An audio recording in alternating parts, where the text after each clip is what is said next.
Right, ఒక్కసారి minutes book లో అసలు ఏం విషయాలు పొందుపరిచారు అన్నది లేదా పొందుపరచడం లేదు అనేది ఫెడరేషన్ ఏం చెప్తుందో చూద్దాం. సో ఫెడరేషన్ తెలిపింది ఏంటి అంటే, మీ అసోసియేషన్ మీద అసంతృప్తితో కొంతమంది మాకు ఫిర్యాదు చేశారు.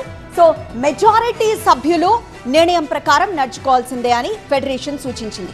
దానికి సంబంధించిన మినిట్స్ బుక్ ఇది. సో అదే విధంగా తప్పు చేశారని ఆధారాలతో నిరూపించి అంటూ ఆ లెటర్లో పొందుపరిచారు. సో గొడవలు సద్దుమణిగేలా చర్యలు తీసుకునేందుకు జనరల్ మీటింగ్ బాడీ సమావేశం నిర్వహించాలని నిర్ణయించామని కూడా ఆ మినిట్స్లో పొందుపరిచారు. దానికి సంబంధించిన ఆ లెటర్ని మనం ప్రస్తుతం స్క్రీన్ మీద చూస్తున్నాము.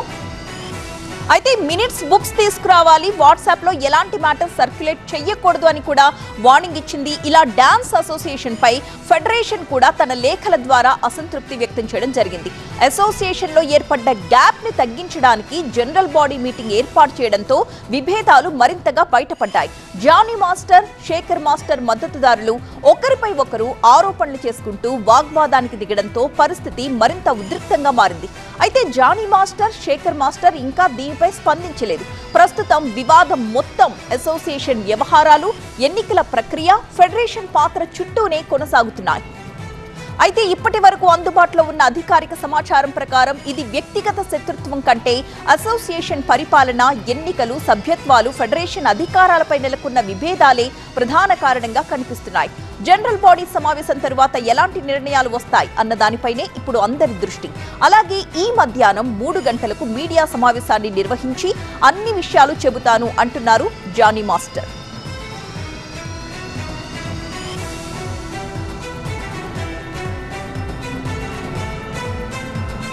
మరింత సమాచారం మా ఎంటర్టైన్మెంట్ ఎడిటర్ లక్ష్మీనారాయణ అందిస్తారు. Lakshminarayana, all of a sudden ఇద్దరు గ్రేట్ కొరియోగ్రాఫర్ల మధ్య నెలకొన్న ఈ గొడవ ఎలా సర్దుమణిగే అవకాశం ఉంది?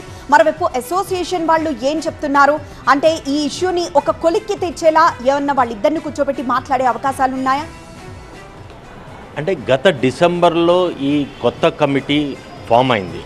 ఎలక్షన్లు రూపొందించారు. ఎలక్షన్లలో జానీ మాస్టర్ కొన్ని కారణాల వల్ల పోటీ చేయలేకపోవటం వల్ల జానీ మాస్టర్ భార్య సుమలతాదేవి అధ్యక్షురాలుగా పోటీ చేసింది. కేవలం 29 ఓట్ల మెజార్టీతో గెలిచింది. అప్పటి నుండి ప్రతి నెల ఈ కమిటీ సభ్యులు నిర్వహించే మీటింగ్స్లో చాలా ఒంటెద్దు పోకటిని ఆమె ప్రదర్శిస్తుందని, ఆ ఏకపక్ష నిర్ణయాలు తీసుకుంటుందని ఈ కమిటీ సభ్యులు, మిగిలిన కమిటీ సభ్యుల్లో మెజారిటీ కమిటీ సభ్యులు 10 మంది ఆరోపిస్తూ వచ్చారు.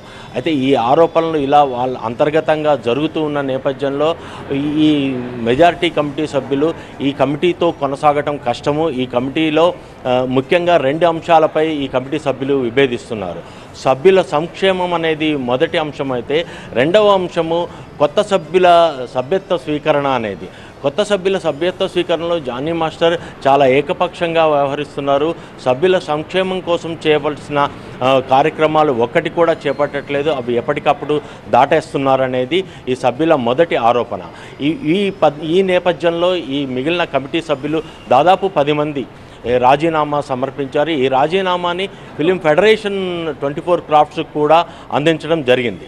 అయితే ఈ నేపథ్యంలో ఫిలిం ఫెడరేషన్ పెద్దలు ఈ అసోసియేషన్ని సంప్రదించి ఈ అసోసియేషన్కి వాదనలు పక్కకు పెట్టి అందరూ కలిసికట్టుగా ఉండాలనే ఒక నిర్ణయాన్ని మీరు చేయాలి అనే ఫిలిం ఫెడరేషన్ వాళ్ళు చెప్పిన నేపథ్యంలో ఈ జానీ మాస్టర్ వర్గం ఒక రకంగా, శేఖర్ మాస్టర్ వర్గం ఒక రకంగా ప్రదర్శిస్తూ వచ్చింది.